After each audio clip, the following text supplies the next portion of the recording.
Welcome to the Slop Farm. Enjoy the video. You're starting with wired peripherals because they're fastest to verify. Plug the keyboard or mouse into the Ps4 USB port first. Once connected, sign into your user account so the system applies input settings to you.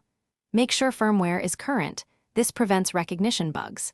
If the device has a USB receiver, use a front port and keep it uncovered. As you plug in, watch for cursor movement or typing in the search field to confirm immediate recognition.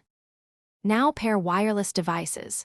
Put your keyboard or mouse into Bluetooth pairing per its manual, then open Settings, Devices, Bluetooth devices on the Ps4. Once the Ps4 scans and shows the peripheral, select it to pair.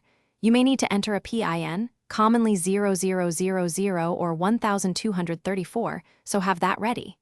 Once paired, make sure to test both buttons and keys in a text field. If the device disconnects, move it closer to the console and remove obstacles that cause interference. Finish by configuring preferences.